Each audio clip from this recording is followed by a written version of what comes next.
Hello दोस्तों, तो आज इस वीडियो में हम कुछ खास तरह के हिंदी वाक्यों को अंग्रेजी में अनुवाद करना सीखने वाले हैं। जैसे कि सबसे पहला वाक्य है कृपया मेरे साथ चलिए।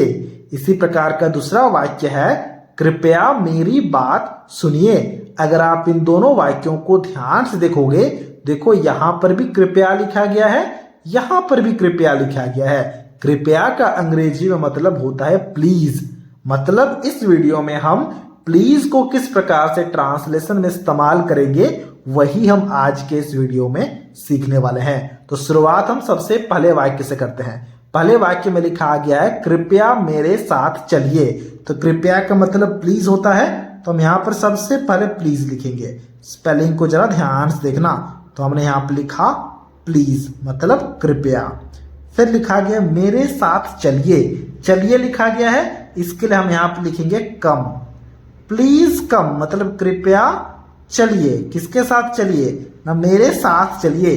तो साथ के लिए हम यहाँ पर लिखेंगे विथ।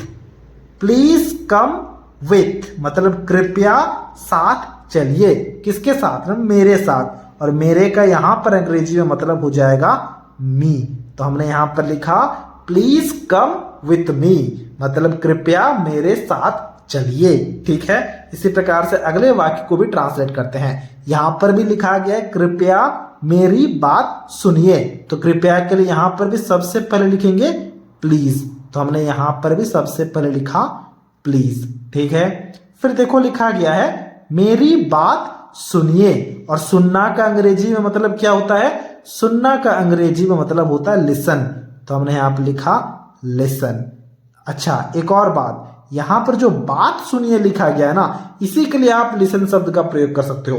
सुनना का भी मतलब होता है लिसन और बात सुनना का भी मतलब होता है लिसन। ठीक है, और लिसन के बाद हमेशा याद रखना हमें टू लगाना होता है।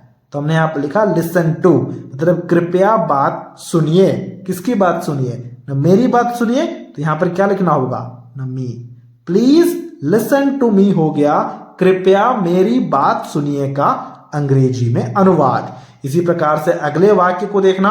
अगले वाक्य में लिखा गया है कृपया मुझे माफ कीजिए। तो कृपया के लिए सबसे पहले क्या लिखेंगे? ना प्लीज लिखेंगे। तो यहां पर हमने सबसे पहले लिख दिया प्लीज। ठीक है, फिर लिखा गया है मुझे माफ कीजिए। और माफ करना का अंग्रेजी में मतलब क्या होता है? माफ करना का अंग्रेजी में मतलब होता है फॉरगिव। तो हमने यहां पर लिखा फॉरगिव। प्लीज फॉरगिव मतलब कृपया माफ कीजिए। किसे माफ कीजिए? ना मुझे माफ कीजिए। मुझे हो या फिर मेरे हो, मेरी हो। लास्ट में अगर हम उसके अंग्रेजी मतलब को लिखेंगे तो वो मी हो जाएगा। तो हमने यहां पर लिखा प्लीज फॉरगिव मी मतलब कृपया मुझे माफ कीजिए। ठीक है, इसी प्रकार से अगले वाक्य को देखना। अगले वाक्य में लिखा गया है कृपया मुझे छोड़ दीजिए। तो यहां पर कृपया के लिए क्या लिखेंगे बताओ? यहां पर हम कृपया के लिए लिखेंगे प्लीज। ठीक है, कृपया का मतलब ही होता है अंग्रेजी में प्लीज। तो हमने यहां पर लिखा प्लीज। फिर लिखा गया है छोड़ दीजिए। छोड़ देना का अंग्रेजी में मतलब होता है लीव। स्पेलिंग को जरा ध्यान से देखना। तो हमने यहां पर लिखा लीव। प्लीज लीव मतलब कृपया छोड़ दीजिए। किसे छोड़ दीजिए? ना मुझे छोड़ दीजिए। और मुझे का अंग्रेजी में मतलब जब हम लास्ट में लिखेंगे वो हो जाएगा मी।